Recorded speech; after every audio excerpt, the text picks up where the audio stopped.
much stress. Are we ready? I'm going to call the meeting to order. But first, I would like to say the mission of the Great Falls International Airport Authority is to optimize transportation services and development in our region. The vision of the Great Falls International Airport Authority is to maximize the airport's benefit to our region. Be welcome and please, welcome, not we. Welcome, and please remember that the board appreciates participation from the public. If you have comments throughout the board meeting or work session, please stand, state your name and address, and your comments will be heard. The quorum of the board present, I call the meeting to order. Roll call of board members. Commissioner Aretz. Here. Commissioner Bakke. Here. Commissioner Evans. Here. Commissioner Lalone. Absent. Commissioner Hovind is here. Commissioner Smith. Here.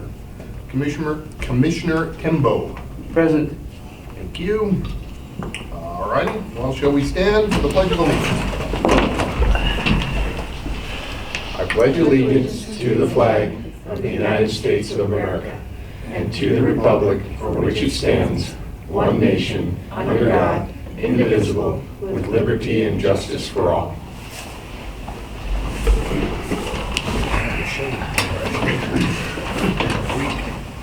So we'll start with the consent agenda. The consent agenda is made up of routine day-to-day items that the board requires board action, but do not appear to have significant public impact. Items may be pulled from the consent agenda for separate discussion or vote by any board member. Item A, approval of board meeting minutes from September 2019. Item B, payroll checks totaling $96,546.36. Item C, maintenance and operation checks numbered 24,914 to 24,995, totaling $1,527,707.89. Item D, approval of passenger facility charge totaling $60,000. And E, financial reports for September 2019. Any items want to be pulled by the board? I'll move that we accept the consent agenda as presented. I'll second. I have a motion and a second. Any discussion on the consent agenda? All those in favor say aye. Aye. All those opposed say nay. The motion carries. All right. John, Director's report. Yes, lots to talk about this month. Thank you. There's we're wrapping up some of the construction projects. Carpet in the vestibules is done. The doors, as you can see, are going in now. So those will be done in about 2 weeks, it looks like. We have the chairs put together and installed now. If you've been out in the second floor lobby here, you'll notice we've replaced almost all of the fabric chairs that we had up here. And so new ones I think look great. SRE building is complete. We're actually in it now. There's a couple of electrical items we've got to get cleaned up. I think Should be done tomorrow. tomorrow, and then we'll get our full occupancy permit. But we are able to use the building right now. We've got our equipment in there, so we're wrapping that one up. And then the mezzanine will be installed probably next month, Chris. Is that kind of the schedule for that? So we'll have that racking system in there next month. The PAPIs are supposed to be recertified today. Have you heard if they're coming right now? Yep, right now. And so hopefully FAA is out there flying the PAPIs right now so we can get those up and operational. And once that's done, we'll be done with the arrestor barrier removals. All 4 of them will be out, and all the concrete knocked down. Everything will be in pretty good shape there, which is it's taken quite a while to get there, so we're really excited to be done with that for the time being. And then the tank farm, Rob, what's an update on that? Hopefully they'll start next week when the weather warms up a little bit more. We can get hopefully a couple weeks of decent weather to get those tanks pulled out. Got the permits and stuff, just waiting for the contractor. We got a little bit of early weather this year, so we're a little behind there, but ideally, we'll have those tanks pulled out here in the next couple of weeks, and that's kind of our last of the 19 projects that we'll have. I guess the weather sensors still got to go in yet too on 17. About 2 weeks until that goes in. So everything's kind of coming together to end the construction year, which is really good. We're still working on the TIF reimbursement. You may have seen from the weekly report, the city, the contract with the city says we would pay prevailing wage. The city is questioning the prevailing wage that we paid, which isn't really in the contract, namely, it just says we pay a prevailing wage. As you remember, that project was part of the larger federal bid that included all kinds of different other work elements. We have to pay prevailing wage under our FIA grants also. We met the FAA requirements, but the city is concerned that the water line may not meet their requirements for prevailing wage. So our attorney wrote a letter to the city just providing some justification for it.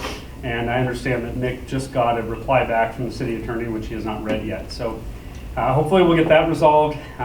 Chris thinks the difference in dollar amount between the prevailing wage we paid and the prevailing wage they'd like us to pay is about $3,000 total on the project. We'll find out what the city attorney wants us to do. Worst case scenario, we'll be paying probably the $3,000 to the company with some type of assurance that they're going to pay the employees more. And then we'd receive our $103,000. Otherwise, maybe the city would accept what we've paid. We're not sure what the case will be. City, I guess, had some litigation over a prevailing wage they paid on the sewer plant. We tried to make the case that they would be suing us, not the city. So we're not sure what the city will want us to do there. But nonetheless, we'll hope to get that resolved in the next couple of weeks so we can get our reimbursement before the end of the year. Question Yeah. So is the city questioning how much they have to reimburse us or how much we're paying the contractor employee? The amount of the contract was far more than what we're getting reimbursed by the city, and that's limited by the amount of taxes collected in the account.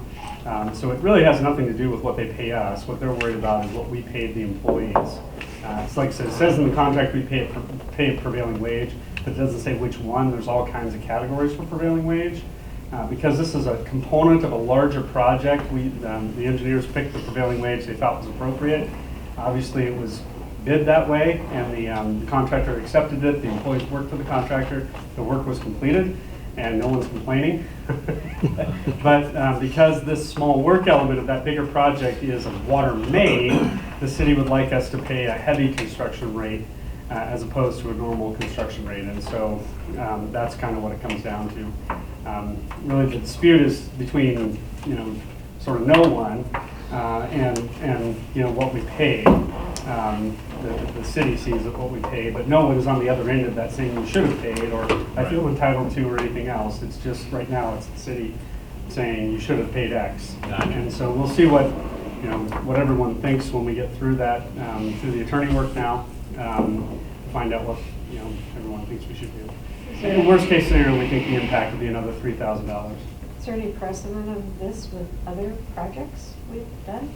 Not that we've done. I don't think we've ever had Chris, you've done a lot more projects than me. I've never seen a grievance on which prevailing wage was paid. No. I mean, typically once it's bid, the contractor accepts the Right. Davis-Bacon wage that, Right. that is their bid, right? I mean, they're bidding to you what they'll get paid. And so you do the reconciliations to ensure that they are paying a Davis-Bacon wage.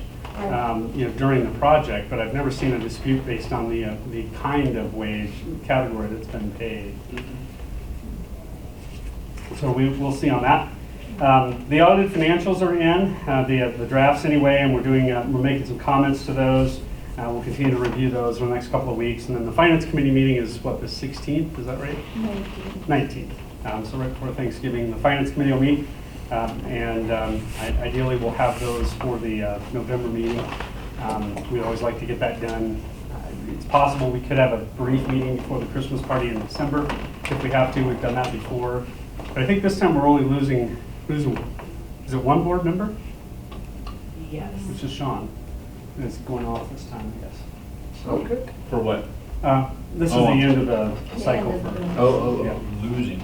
Yeah. I thought we were talking about the November meeting. No. Yeah, me too. I was thinking, what? Oftentimes, the board hasn't liked to send the financials over to the next board because we've got some turnover, and it's not really fair for a new board member to have to come in and vote on financials that they had absolutely nothing to do with. So we always try to get it done before the end of the calendar year. So ideally, we'll have that in November if there aren't too many issues. I don't know, Maria, is there anything you want to say about the audit this year?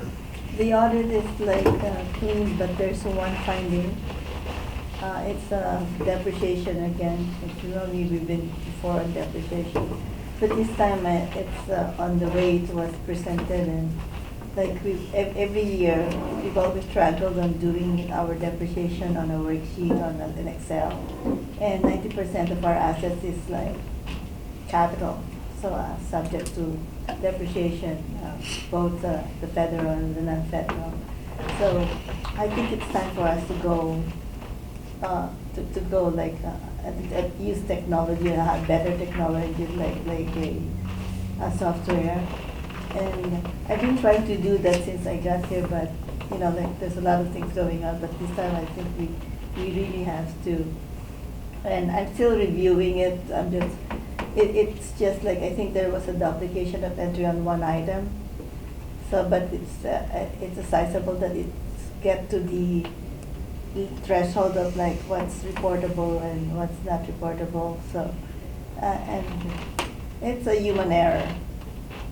But I'm still researching on how how to prevent that kind of thing.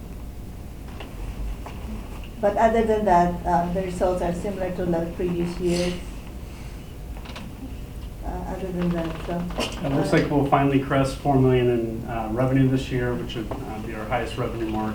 So that's good. We've been trying to get over that mark for a few years. So from what it looks like right now is a solid year. We'll be reviewing that with Finance Committee in a couple of weeks. What's the revenue stream that's pushing us over the top? It's really everything passenger related. The food sales are up, rental cars are up, parking's up pretty nicely. So it's most of the passenger related stuff. But actually landing fees are up too, because we went from 3-day-a-week Chicago to in that fiscal year to full day or full week day of the week Chicago 2 summers ago, and so that helped us on the landing fee side too. So really kind of across the board with with that. And then there's new land rents too, because Love's, not actually that would be in this fiscal year, but the hangar rent started at the tail end of last fiscal year, so we've got some of that in there. We delayed, Love's would have started, but you may recall because we got delayed in permitting, we elected to give back the 2 or 3 months of revenue that were supposed to go into last year and start fresh this year with the Love's rent. So our audit opinion will still be unmodified. Did they do a proposed entry that we did to correct the financials? Yes, but they still yes. had a finding I'm because just they gonna caught do- it. and not They us. actually corrected an entry. They corrected an entry. I'm just making sure that the number they corrected is right, because it could still be below the threshold. It just got into the threshold, so that's why it's finding. And so like everybody knows, depreciation is non-cash. There's really no effect on the overall picture of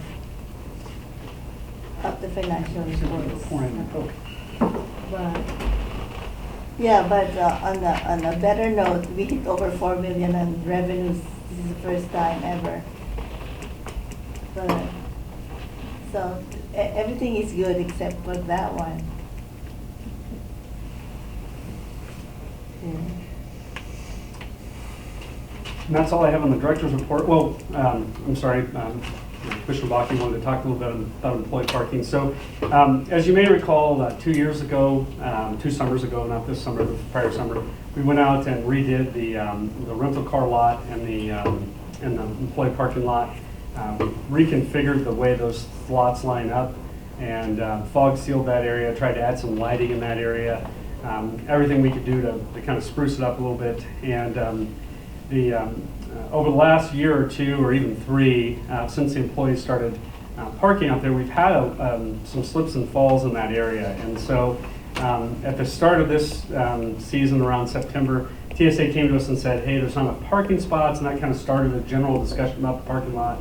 And so we went out and we tried to audit what was going on in the parking lot. We right away said, well, if you're going out of town for the time being, why don't you park in the main lot so that we've got enough spots in there for the daily churn of employees coming and going. And so we did that initially while we could look at what all was in that lot.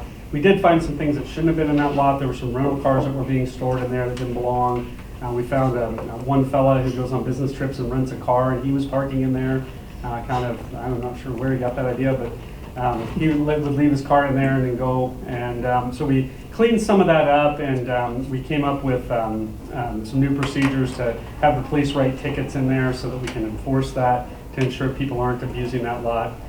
And then shortly after that, sort of the reply all thread started around the employees with some of the airline managers emailing, and so someone had a slip and fall out there in that first storm, and kind of the question went around is who's responsible? Someone has a slip and fall. Of course, that sent everyone into hiding. The public guys called and said, hey, we don't really want to operate that lot. We're not making any money on it. If we're going to have liability problems, we don't want to deal with that. And then shortly after that, we heard from the rental cars because all those employees walked through the rental car lot to get into the building from there, and they kind of had a similar reaction of why would we allow them to walk through a lot if it's going to be a liability concern. So it started kind of a long conversation about that lot. And what we determined is we need to do some more snow and ice removal. I think all the employees generally felt that was they wanted more services, and we told them we're going to have to raise the price on that lot. We're charging $8 a month to park there, which certainly wasn't recovering our costs that we just put into renovating that lot, but then it wasn't recovering Republic's cost either to operate the lot and do snow removal and everything. And so we came up with a new structure for employee parking where the employees pay $20 a month to park in that lot. If they prefer to park in the public lot, they can park over here for $40 a month. And what else am I missing? 30 for flight crew. From 30 for flight crew. In most cases, all of the employees' parking is being reimbursed by their company, and that was one of the things we kind of heard from the rental car or from the airlines was we would rather have more services and pay more because it's going to get reimbursed anyhow. We'd rather have more snow removal, more sand and that kind of thing, and so that's kind of what we came out of that meeting deciding. Of course, I've always said this throughout my entire career. Anytime you mess with anyone's employee parking, it causes mayhem. And so, there's been some employee reaction to that within the building that we're not being good to the employees with the parking situation. It's still a very sensitive issue with the rental cars because they would rather people didn't walk through there. But practically speaking, to make them walk out to the sidewalk and down, no one will ever do that. So we have to be practical with that. The other thing we're trying to do too is rental cars, at least some of them, would like more parking. And so what we've told them is, if you would pay to build new parking spots on this side of the building over here, we would let you have those parking spots. And first they're like, well, why would we pay for employee parking? But it's really no different than if we had a field over here and they built parking spots for themselves. There's no difference. And so I think that proposal will eventually go in the next year or two. They'll finally decide they need more parking and they're willing to relocate them over here. Obviously, if we build those stalls over there, we'll never recover that cost, and we don't want to charge the employees $40 or $50 a month. At some point, the employers won't pay that. We don't want, we'd rather not have them paying out of their own pocket. And then like Oak Wells, for example, they don't pay the full amount either, and so those employees who aren't making a ton are probably the worst impacted by these things. And so we want to try to keep that cost down as much as possible. So there's kind of a still ongoing discussion about employee parking. That's underway, but I think now Laura's pretty confident, we have enough spots that we've weeded everybody out of there that wasn't supposed to be there. I went out there one day and there were cars with no passes. There was one with a Helena employee parking tag hung up as though somehow that worked here. By one airport you get them all free. I don't know. It's like national park passes. Yeah, exactly. And so, now that we've kind of gone through there, we're pretty confident we have enough room for everybody so we can move everybody back into the employee parking here. But we also made a point of, if you want to be closer to the building or you feel that lot is safer, by all means park there, and pay the difference. Or if one day you feel like the conditions are too bad over here, don't park there. Park where and pay to park that day. I mean, we all make these decisions when we go to the Walmart or anywhere else about our safety and trying to get into the building, and we all need to be responsible for what we decide to do. And so. It's brought a bigger conversation about safety up. Most of these employees are wearing traction devices on their shoes when they're on the ramp, but when they're walking into the building, they're not wearing them. You know, and so we just all need to be aware of, you know, those things and try to be safe as we get to and from our car. So anything else you want me to? No, that's good. That's, so because Republic called me and said, hey, park out in the main lot. They haven't called back and said, don't. Yeah, they're probably just waiting for the dust to settle a little, because we wanted to get, because when that first snowstorm came in, we wanted to make sure we had enough spots so that people had a place to park, and so we moved everybody that was going to be out of town for a little while over there, and they're probably waiting to make sure that we have enough spots day to day, because that's probably only been, what, 2 weeks or something. But yeah, eventually we were trying to get everyone back over here, so they, you know, they have a spot that's easy to get to, and they're not commingled with the public and having to fight the public for parking spots. But eventually we do want to get them over here and give that lot fully to the rental cars. It's just a matter of finding the funding to build a 50, 60 stall, you know, parking lot over there. Is there any more thought of going around the corner where all the trees are on the south side of the current Public lot? public lot? Yeah, that is a planned future expansion of the public lot. We plan to use. No, I mean the rental car place. So Oh. just to the south of the rental car where that dirt road winds up Oh, through there now, yeah. and then goes on to the That concrete pad are you talking about? Yeah. Yeah, that'll be in a future phase too. The problem is they park on it now, even if it's junky old concrete. We can get a few more stalls in there. We actually proposed that this year and said, hey, if you guys wanted to spend another 80,000 or something, we can get you, you know, another, it was only like a 6 stall surplus increase, because they're kind of parking on that dilapidated concrete now. So they weren't hard up enough yet to make that leap, but we did offer that to them, that we could try to get that done this summer if they wanted to do that. I mean, it's a good problem to have. The rental car business is at record highs. It's grown dramatically, and that's one of the things we'll talk about in the airport update. It's because we're out bringing more tourism into the community, and that's terrific. We all want that, and we want them to expand. I mean, what we're finding is they're out of cars, and that's a Montana-wide problem. There isn't enough cars, and so one of the things we want to look at in our next rebid, when we rebid that contract, is some type of performance metric where we could ensure that they have cars, you know, 95% of the time or 80% of the time, whatever the industry standard is, because we are finding that they're running out of cars. And at least one of them would tell us that if we had more spaces, we would have more cars. I think the other ones wouldn't quite say that yet. They probably wouldn't invest in more cars yet. But eventually we'll be there. I mean, we definitely need to create more space over there. So eventually the employees will go. There's your answer. We all get some. All righty. Encourage bikes. So our next item is the terminal refresh, dining area light fixture. Yes, we're chugging away on our terminal refresh project to try and update some of the pieces of the building that didn't get updated in the remodel. I got a Facebook memory today. 6 years ago today, we opened the expansion of the building. So that's kind of, yep, hard to believe, but 6 years ago today, which is really exciting. That was a great day. I really enjoyed that. And so, but now we are picking up with the terminal refresh and kind of doing some of those pieces. And one of the things we had hoped to do during the terminal remodel back 6 years ago was to add a light fixture over the new dining area that's right outside the door here. And we just simply never got around to it. And we closed out that capital project and actually had that money that we were going to use, and we closed that money out and didn't complete that element of it. We looked at a few, things were busy, and we didn't get around to doing it. And so we'd like to come back and do that now and add that lighting fixture with the introduction of oak wells out there. They're making some improvements in that area, and you know, Sean noticed it today as we sat there that, you know, the business is brisker out there on that side now. Certainly the employees, I think, are using Air Host a lot more to grab some food at lunchtime.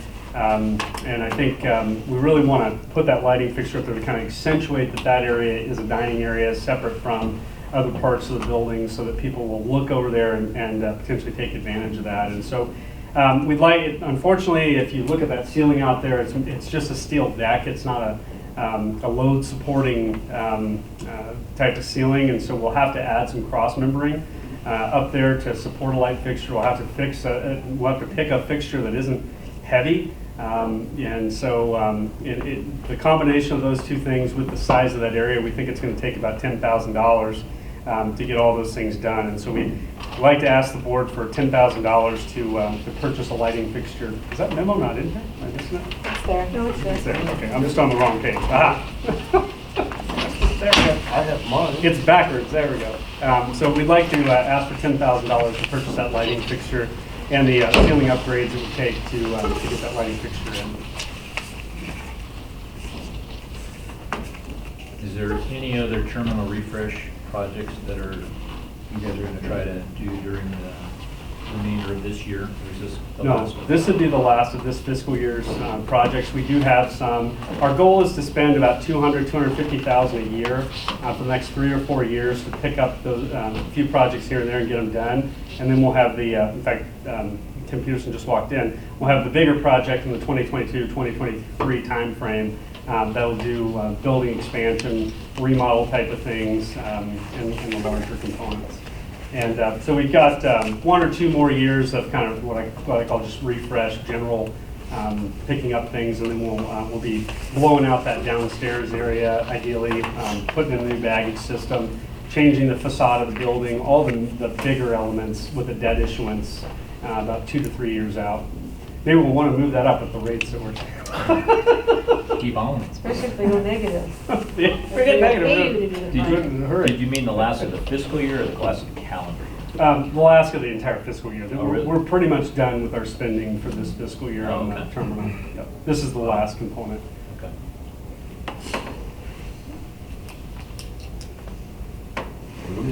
Any other discussion?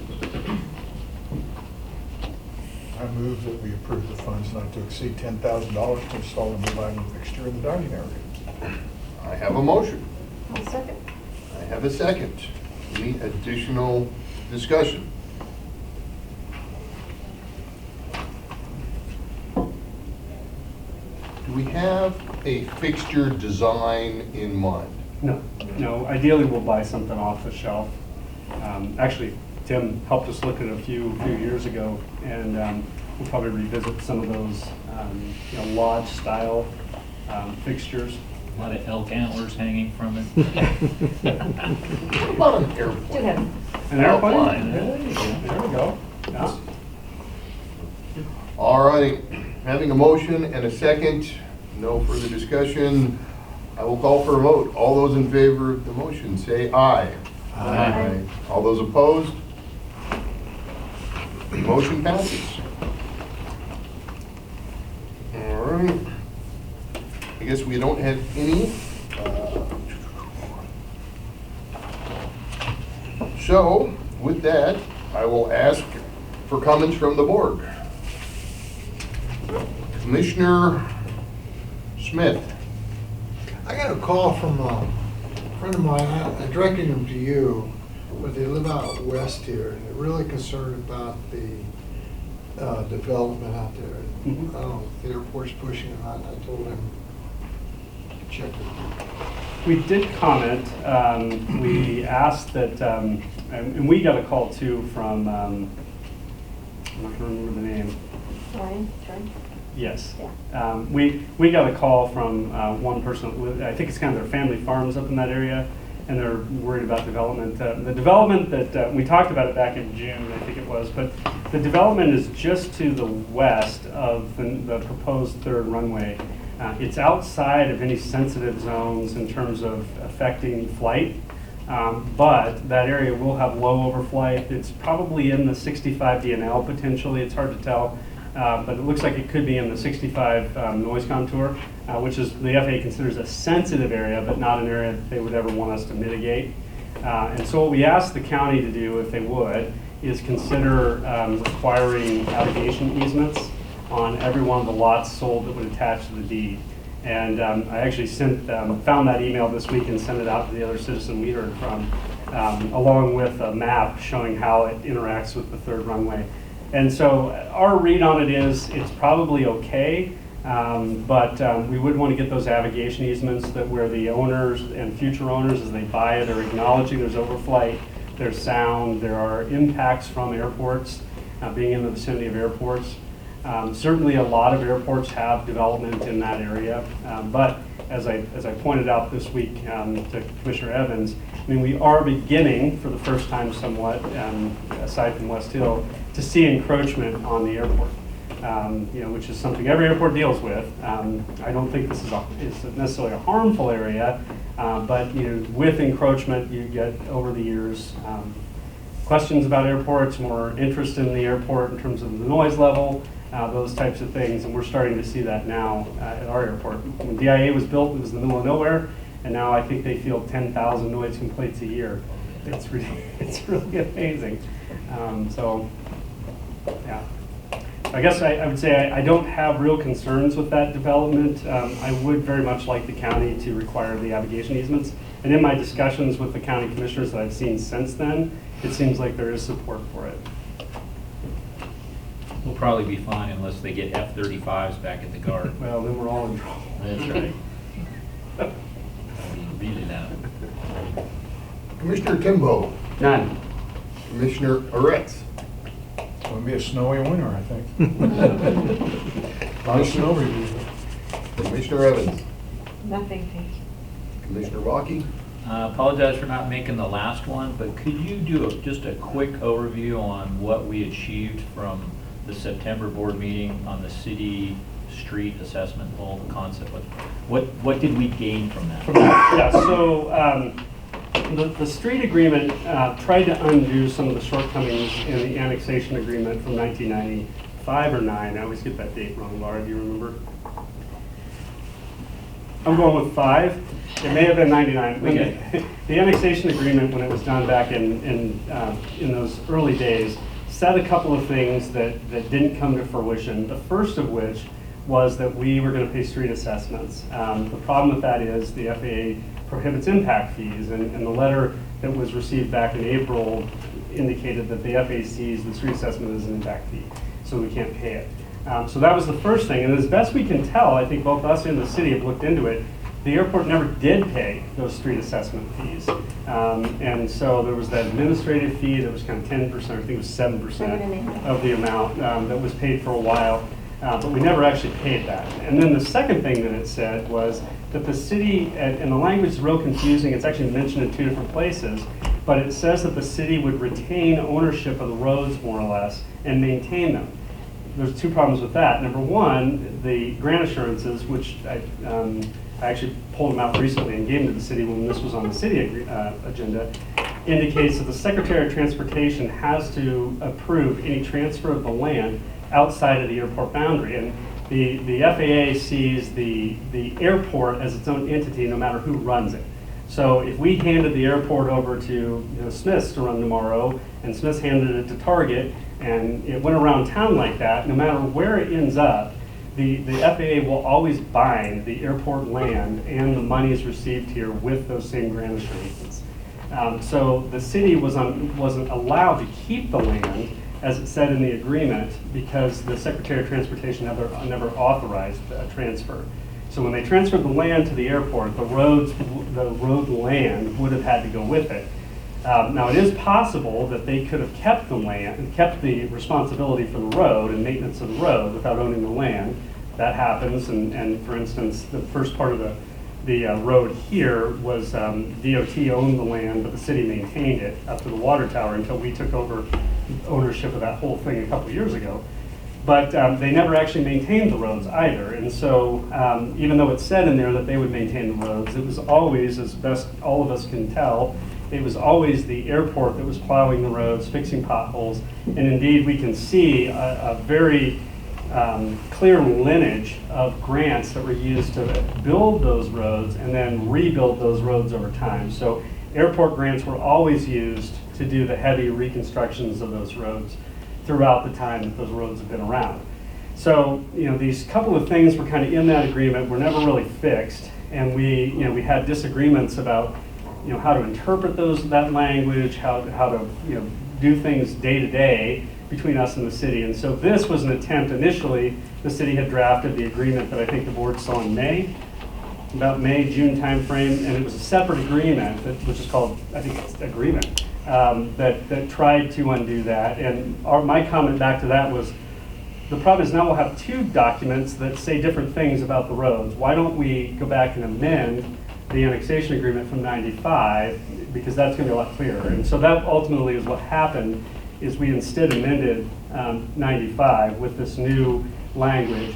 And from my reading of it, and again, I wouldn't speak for the city, but from my reading of it, what it does is it makes clear that we're responsible for the roads, we own the roads, and we have to maintain the roads, which gives us free title to go to the FAA. And in fact, we just did this last week and ask for grant dollars to continue to maintain the roads.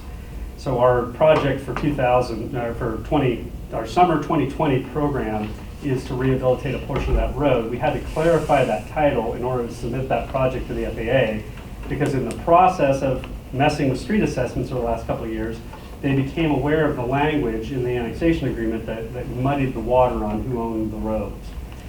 So we've clarified that. My reading of it is also that we both agree that the airport will not pay street assessments in the future. So I think we've clarified that. And so those are the two things we got done with that agreement. Was essentially we clarified ownership of the roads, maintenance of the roads, and we clarified street assessments. I think is, everything was accomplished. There was a lot. I mean, we've been discussing this, and all the time I've been here, all 9 years that I've been here, that's been a point of contention. So I think everybody's pleased that we're moving forward.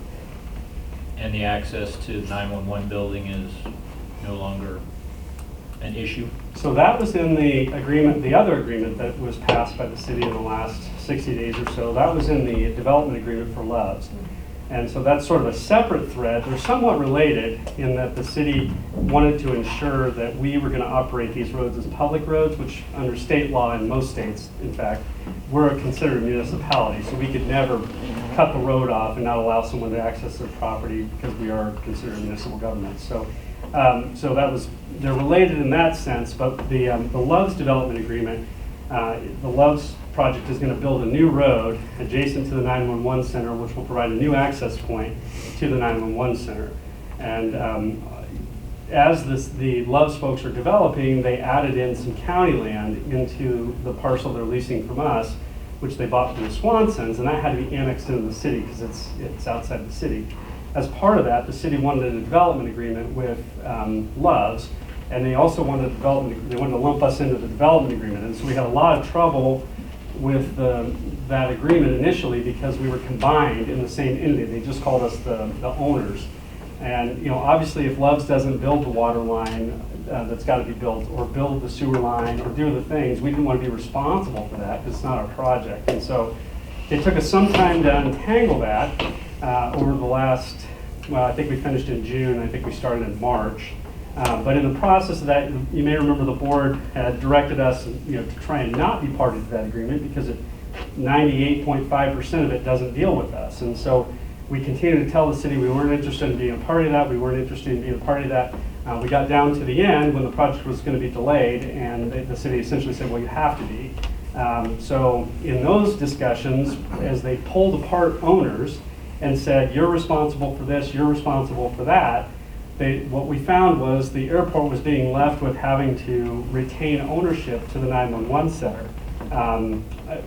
Retain access to the 911 center where it is today. The problem with that is when we widen the road, the culvert's got to be moved, the ditch has got to be moved. That it's not free to do that. We have to go out there and build something.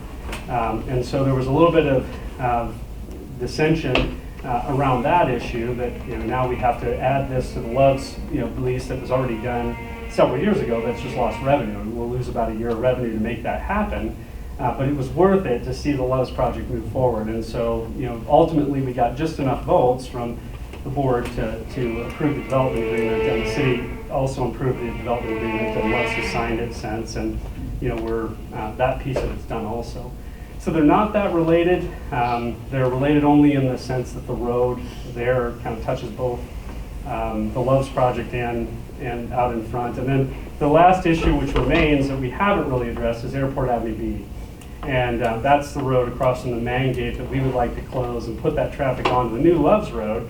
But there's some discussion around that, whether or not the city would allow that, or if the people that live back there want that. As far as we can tell, all the owners are okay with that.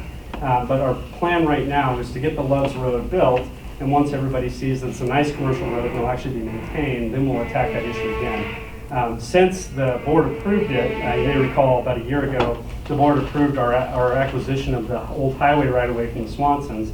Love's actually bought it. So now it's owned by Love's, and they understand our desire. They had to buy it because there was a weird corner there that had to be, the county wanted them to fix. And the parcel lines didn't line up right, and it was just, I don't even know what you call that, but it was a funny corner, and the county wanted them to square it off. And so Love's bought that whole area just to fix that problem, and they understand that we want to put a road through there, and I'm sure they would work with us if we decide to do that. But because this has been so difficult to navigate these overlapping projects, the thought right now is let's let Love's build, stay out their hair, get that road in, and then once everybody sees what we have there, we think everyone will agree, and an airport Avenue B really doesn't serve any purpose, and it's better just to consolidate it into the traffic into the Love's parcel and move on. It's a long explanation, sorry. That was amazing. Totally clarified. Yes. Which brings the last question, then I'll shut up in color. Does any of this have anything to do with the city's desire for us to come down and all participate in the December 3rd city council work session? And what are their expectations? You know, I'd asked a few months ago, I think, years ago when I first got here, they used to come up and attend one of our meetings, and we would do a tour and that type of thing. And then we did probably 3 or 4 of those, and then their predilection was to have us come down there and do a presentation. So we did 2 or 3 of those, and then we missed a year, the last year or so, and so I think they want us to come down and do another presentation. Is basically what it is. In the annexation agreement, it says we'll provide an annual update. It doesn't want to say what that is. I mean, obviously they get the monthly reports from us. But they want us to do a presentation. I don't know, why the timing of it, is special, if it is or it isn't. We had initially, we're going to do it next week, which unfortunately, as it has happened in the past, it's very difficult to schedule this forward because many of you travel. And so, we ended up with 2 or 3 commissioners that were available, and so we offered that back to the city, and they said that wasn't enough. They really want a quorum there for whatever reason. I'm not sure why. I'd asked Greg a few months ago what they'd like us to talk about, and what we got from him was basically, what initiatives we're taking on, just a general update, what we're pursuing, those types of things. So a lot of what I'm actually presenting today, some of these slides will end up in there. We'll just give them a general update of, capital projects we're doing, the business initiatives we have underway, the traffic, an update on traffic, stuff like that. So now I don't know that it's related in any way, other than probably some of them just feel a little disconnected. I mean, obviously we've done a lot of heavy lifting over the last 4 or 5 years. A lot of the difficult issues, which have been difficult issues since '95, have been addressed, and that doesn't come without some frustration on both parts, I think. And so I think it's good that we reconvene and try to find a common rallying cry, and understanding we're all supporting Great Falls in different ways. And so I think it's a good opportunity for us to start afresh now that we have these issues kind of ironed out. I was thinking before, we didn't go to work sessions though. Didn't we actually go to the actual meetings? Seems like it was later than 5:30. Well, yeah, it was. That's all I know. Yeah. So I was Are they trying to bringing it decide if there was a different model. Now that you said that, I do remember, I think most of the time we went to actual board meetings. We did, yeah. And then, but I do remember one time going to a work session, or at least we met in the Gibson room. It might have been when they were renovating the board chamber though, I can't say. But yeah, it's been a few years since we've done this, and like I said, I think we also want to invite them up here. I think if you're interested in learning more about a business, it's hard not to come up on campus and see it. Because there's a lot going on. I mean, tens of millions of dollars being spent up here the last few years to private money to make things happen, and so I think it's good that they would come up and take a look. All righty. I have no comments. Do we have any comments from the public? Public? All right. With no further business to come before the board, I declare the meeting adjourned. Probably just need a quick break for them to set up. Okay, so it is 1:46. Quick break is 10 minutes. Is that? Yeah, we don't need 5 even really to set up. Well, we're gonna give you 10 anyway. Okay. So 1:56. I'm gonna get out of here. I have no idea. Yeah, that's it. Or you can sit up there.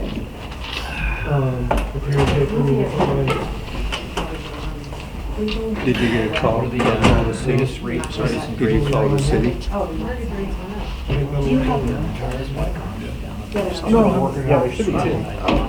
I'm, there's another one on the other side. Hey, Laura? Oh, that's. Still work for the university for a year to help with the transition on an as-needed basis, so